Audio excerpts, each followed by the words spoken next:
Hey everybody, look what I have. iPhone 10. So this is a quick unboxing.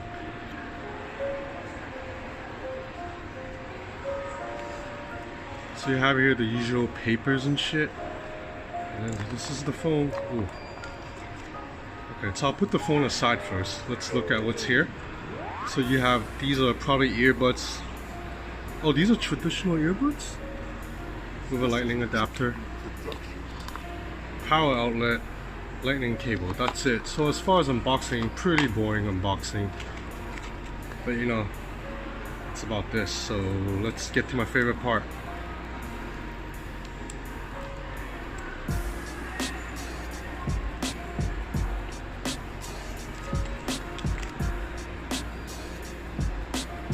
So let's power up the device. So you have to hold two buttons to power up the device, apparently. Yep. So anyway, I'm gonna play around with this. I'll be back. Hey everybody, I'm back with the iPhone 10. So I used it for about 2 hours. These are my impressions. So first of all, if you watch my videos, you know I'm an Android guy. I'm not a big fan of iOS. And you know, it's not like I've never given iOS a chance. I actually own an iPad Pro and I used the iPhone 3G, iPhone 4, iPhone 4S, all the way up to iPhone 6 actually before I jumped to Android. So I do know how to use iOS, I'm just not a fan. So first things first, one of the things I don't like about iOS is there is no back button. So I don't like that if I'm saying Instagram stories. If I want to back out now, the X is all the way up on the upper right corner. And you know, this might not be a big deal if you're like an American dude and you're always in like vast empty space. But I'm in Hong Kong where it's really tight and I'm on public transport a lot. So earlier I was on a train and I'm holding the phone with one hand.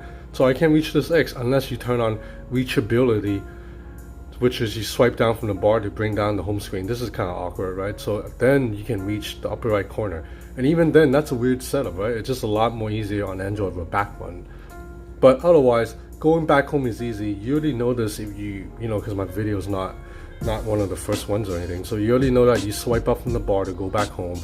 Or if you want to go to overview to check out all your apps, you swipe up halfway and then you stop. And then from here, you will get to see all your apps. Apparently, you can even jump between apps. Yep, you can. You can jump between apps by just holding this bar right here. So that's pretty useful. So looking at the hardware, you have a 5.8 inch OLED panel sourced by Samsung. The phone's actually a little bit thick. This is the LG V30.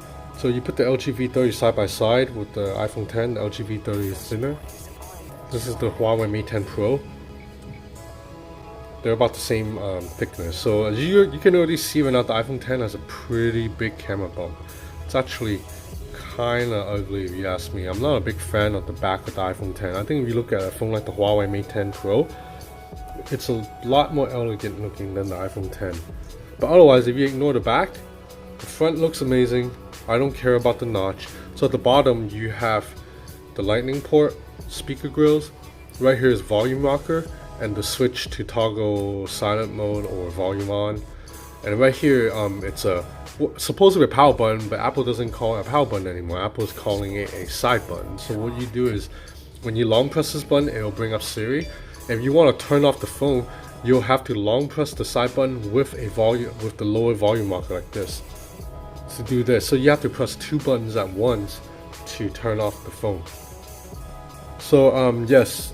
Let's talk about Face ID. It works. The hype is legit. It lives up to the hype. So first of all, one of the good things is I was worried that iPhone would still make you press a button to unlock your phone, which is so damn dated. But nope, you get to turn on the phone. Let me turn this off. You get to turn on the phone by just one tap, and then it already unlocked. And once unlocked, you still have to swipe up to unlock the phone fully. So it's a little bit annoying to me. I prefer if it just unlocks automatically like on LG V30. So see right there, LG V30, I didn't have to touch the screen at all. Once it picked up my face, it unlocks. Now granted, I'm pretty sure the iPhone 10's Face ID is a hell lot more secure than LG V30's Face Unlock, because this just uses a 2D map of your face, whereas the iPhone 10 uses they call it true depth camera that shoots like 30,000 dots into your face to map it. I mean, that's how they map your face, so then apparently only 1 in a million people can unlock the phone with similar facial features unless you have a twin. So another cool thing of this, they call it true depth camera. Let me look it up. Yes, true depth camera is that after it maps your face, you can do a bunch of cool shit like animojis. I mean, you already know about animojis probably, so you just have to hit the A button. Okay, so I have to put in a number first before it will let me turn on animoji. So you can pick, I'll pick a dog, or okay, let's pick a cat, and then from here it's picking out my face right now, so I can, so only you can see if I'm talking, my mouth is moving right now actually, so I can record a message. Hello? Yes? Testing the animoji? Yes sir. I'm gonna make some facial expressions.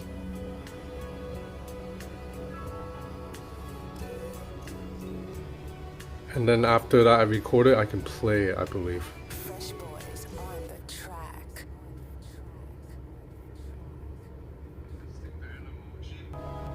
Yes, sir. We'll make some facial expressions. So that's pretty cool. Yes. Testing the animoji. So that's pretty cool. I'm pretty sure lots of females will love this, and to be honest, I'll use it too if I'll send it to my girlfriend for fun. You know, I'm not gonna send this to another dude. So now about this display. This is a Samsung panel, but Apple's obviously tweaked it a little bit, and it looks beautiful. It's definitely one of the best displays out there. But I must say that in terms of just bezel-less design, it doesn't really blow me away, because I already have like all these other phones that looks pretty damn good too. So let's go into Instagram story somewhere. So if you look at both phones right now, they look pretty even in terms of impressiveness.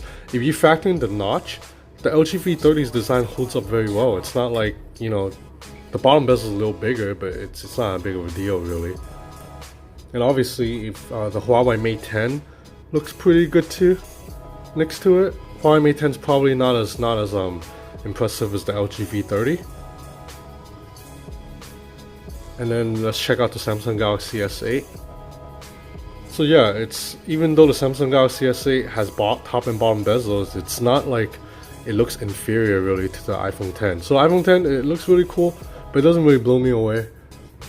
Especially that it doesn't, you look at Instagram story, there's like these giant gray bars at the bottom and at the top. I don't know why they do that. It's kind of annoying that it doesn't fill up the whole screen. So to bring down the notification shade, you swipe from the middle. If you swipe from the top right, you bring down this, I think Apple calls it control panel, and then from here you can set your screen brightness, volume, and all that. Another cool thing is when you're on the lock screen, you can 3D touch the camera to immediately go into the camera, because now I don't believe you can swipe anymore. Nope, you can't swipe. Well, because if you swipe and it's unlocked, it might accidentally unlock your phone. So you swipe to the right, left of the home screen, you get this widget tray. So another thing I don't like about iOS is, look at the apps. They have to stay on the top. Like, you know, Android lets you put your app anywhere. So if I want, I can put this damn app all the way up here if I want, but I can bring it down here. I like everything down below so I can reach it easily with one hand again, because I have to one-hand the phone a lot when you live in a big city. Ask any New Yorker, same thing. So on the iPhone, everything has to be up top, so some of the apps are hard to reach unless I do that stupid reachability again. Okay, you know I gotta do my usual test. So the good thing about YouTube is when you're on YouTube, you see when you're playing video, there's letterboxing, but you can bring it out to fill up the whole screen. But when you do that, then the notch cuts into it, but I don't really care.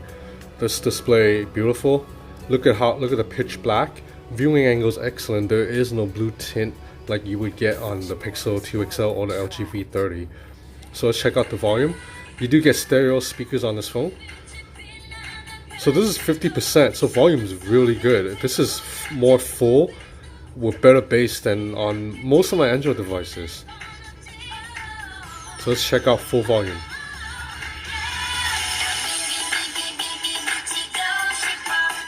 Okay, yeah, full volume gets really loud, so this speaker is excellent.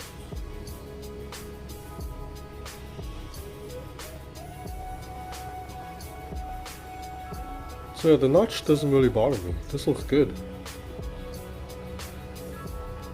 So this phone runs on an A11 chip, which I don't even need to test. I'm pretty sure it's gonna be fast, super fast, and just kicks the butt of all the Android phones because Apple develops its chipset and software and hardware all in-house at once. So when you do that, you're gonna get a more smooth and synchronized performance than on Android, which basically Samsung makes the phone, but then Samsung doesn't make Android. So then Samsung has to adapt Android into its phone. So now let's talk about the camera.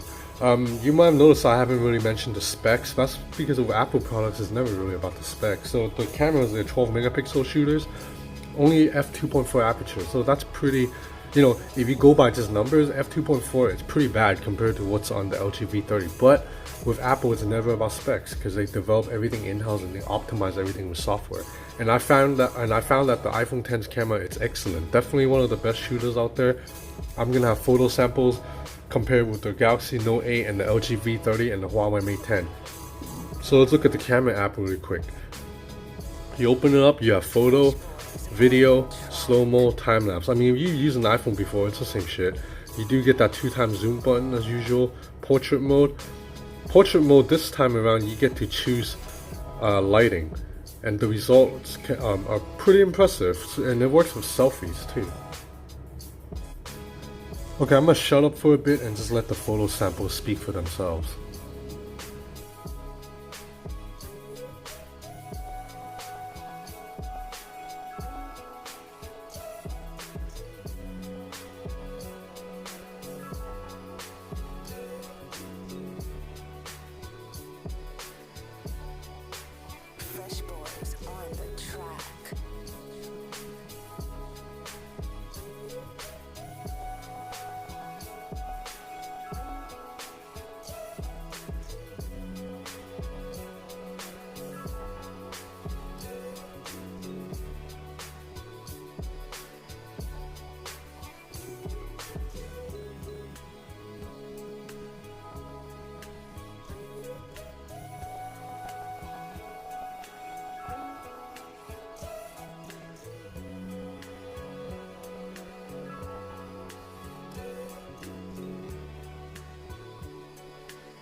Fresh boys on the track.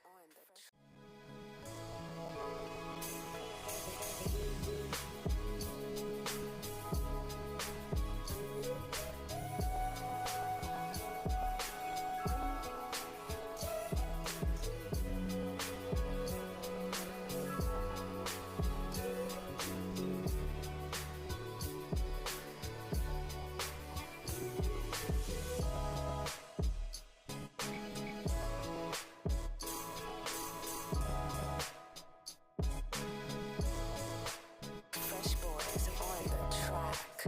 So a lot of apps have already been optimized for the iPhone X. So when you open it up, it fills up the entire screen. That means you'll see that notch stick out right there. Again, I don't care. I think it's pretty cool. But other apps doesn't support it. So other apps, like including the camera app, when you open it, you just get these giant black bars on the top and bottom as if you're using like an iPhone 8 with the giant ass bezels.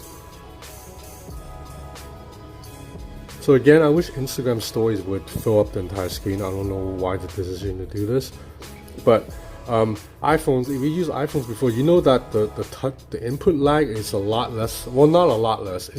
It's a little bit less than on Android. So you notice it a little bit when if you're very picky and you have really sharp eyes when you're swiping. It's just a little bit smoother on the iPhone X than it is on the Android device.